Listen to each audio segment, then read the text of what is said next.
Jadi dua murid Yohanes Pembaptis pindah mencari guru lain. Lalu mereka ikut Yesus. Tetapi ayat 38, Yesus menoleh ke belakang. Ia melihat bahwa mereka mengikut dia. Lalu berkata kepada mereka, saudara, Roh Kudus bicara kepada saya waktu itu, pertanyaan Tuhan Yesus ini mewakili pertanyaan seluruh manusia di dunia. Lihat, semua orang hidup di dunia itu pasti mencari sesuatu. Betul? Entah cari pacar, entah cari uang, entah cari makan, entah cari sepatu, pokoknya cari. Nggak ada orang hidup nggak cari sesuatu. Nah, Tuhan Yesus menerangkan kepada kita apa yang paling dicari oleh manusia. Ternyata bukan makanan, bukan seks, bukan ini, bukan itu. Lihat ini. Apakah yang kamu cari?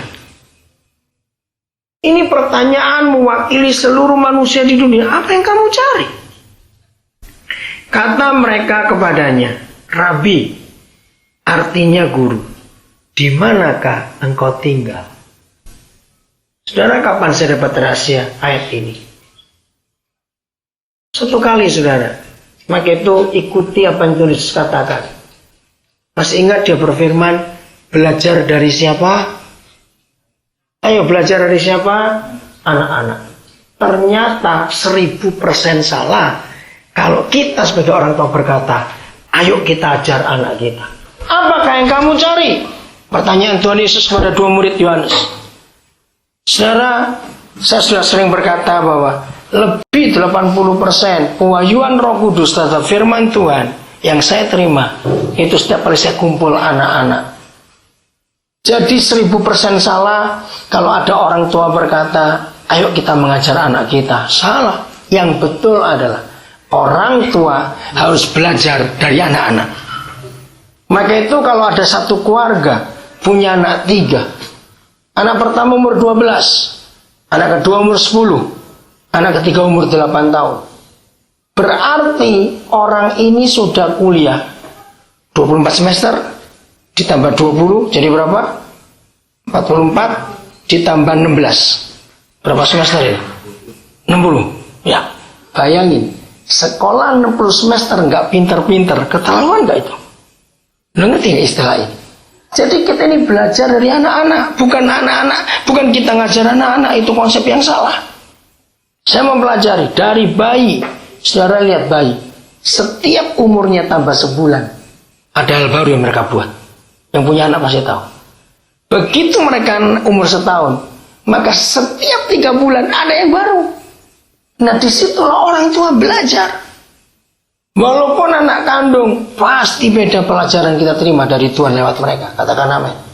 Maka itu kalau semua orang tua itu bisa respect kepada dosen-dosen mereka, yaitu anak-anak itu sendiri, maka nggak akan ada orang tua ribut dengan anak-anak. Jadi kalau sampai kita ribut dengan anak-anak, pasti kita yang salah, bukan anak-anak itu. Yang belum menikah besok kalian belajar ini. Saya belajar ya anak-anak itu luar biasa. Kita akan jadi orang-orang yang hebat. Hari ini ada 3 orang. Mereka ini adalah anak kami generasi pertama. 17 Juli tahun 95. 3 anak ini masih TK. 1, 2, 3. Ada 21 pertama kali masuk. Tapi sampai lulus SMA, perpisahan kami tanggal 17 Juni yang lalu, tinggal 6. Ada yang meninggal, ada yang dibawa pulang orang tuanya, ada yang nggak tahan kali selama mereka gugur. Maka waktu perpisahan 17 Juni semua kami menangis. Istri saya juga menangis karena 13 tahun yang lalu kami belum bisa lihat jadi apa ini mereka nanti. Jadi sekolah yang Tuhan dirikan lewat kami karena kami melihat Papa buat apa.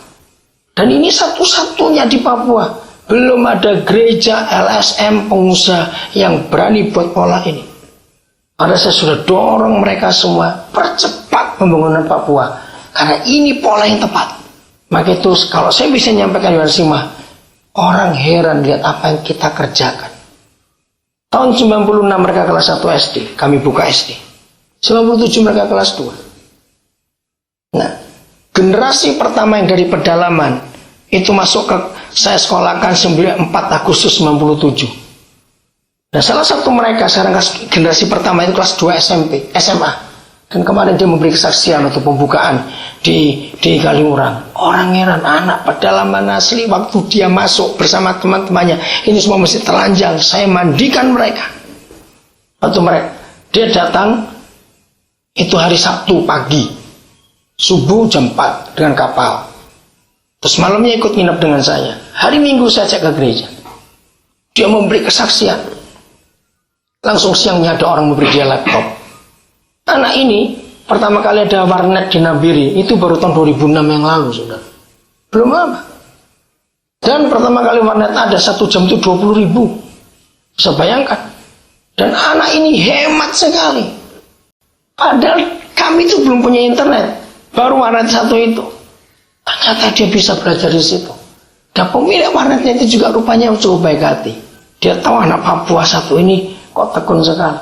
Pengen 2006 baru. Ternyata waktu bulan Oktober 2007 yang lalu, Kabupaten Nabire membuat malam seni budaya. Panggil kesenian dari semua kabupaten di Provinsi Papua. Ternyata anak ini bisa membuat website. Itu saya kaget. Dia membuat websitenya Pemda untuk malam seni budaya itu. Sekarang anak ini menjadi kolumnis tetap di beberapa media lokal di Papua. Dan media minta kepada dia untuk buat tulisan. Nah, saya belajar dari mereka ini. Dari TK, waktu mereka masih haho, maaf jangan marah kamu. Nanti sudah bisa tanya mereka.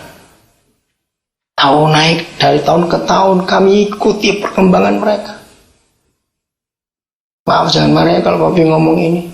Saudara, ketika mereka mulai puber, waduh gejolaknya itu. Kami pusing betul menghadapi. Pengasuh sudah nggak tahan. Maklum karena mereka puber. Tapi Tuhan tolong dan mereka bisa lulus 100% yang dari asrama lulus semua. Hanya 2 murid yang gak lulus, tapi itu anak yang dari luar. Nah, belajar dari anak-anak, kita akan menemukan hal-hal yang baru. Nah, salah satunya yang saya belajar, siapa masih ingat, ini penting sekali. Ingat apa yang mereka cari? Mereka cuma tanya di mana guru tinggal. Kalau kita lihat pertanyaan itu, walaupun kita mungkin tidak semua kita pernah meneliti baca Alkitab, tapi paling tidak kita tahu. Menurut saudara, Tuhan Yesus pernah beli rumah enggak? Pernah sewa rumah? Tidak. Nah, kalau kita ini pertanyaan salah enggak? Di mana engkau tinggal? Ini luar biasa. Apa yang kamu cari? Saudara, suatu hari saya lupa tahun 70-an kalau saya lupa. Siapa ingat? Anak-anak dibawa kemana saja, tempat yang ramai, permainan yang ramai, makanan banyak, pokoknya gitu. Kalau mereka sudah capek, mereka punya satu kata sakti, dan orang tua harus tunduk, nggak bisa tidak. Mereka ngomong apa? Nah itu dia, apa? Pulang. Betul? Itu kata sakti. Kok sudah bilang pulang, orang tua nggak usah apa-apa. Wah, mereka meronta, pulang, pokoknya pulang. Saudara, saya menangis waktu Roh Kudus membukakan bahagian ini. Kenapa mereka berkata pulang? Menurut saudara, sekalipun rumah orang tuanya itu jelek, tahun 70-an bersama Jeremy Arim kami punya pelayanan di sepanjang kali Berantas Kali Kayun di Surabaya. Itu para tunawisma gelandangan itu. Sekalipun rumah mereka cuma nempel di pinggir jembatan, dinding jembatan atau di bawah pohon. Kalau pagi mereka lipat, malam mereka pasang. Yang luar biasa, kalau anak-anak itu sudah capek pun, mereka nggak bilang orang tuanya, ayo berteduh atau ngiyup. Enggak, pulang juga. Ngerti kata-kata ini? Ada apa dengan kata pulang? Masih ingat John Sung, Billy Graham adalah penginjil-penginjil dunia yang setiap akhir khotbah pasti nyanyi lagu pulang, come home, come home. Itu diambil dari Lukas pasal 15. Ada apa di kata pulang? Gereja, mari kita menjadi rumah buat semua orang di dunia ini.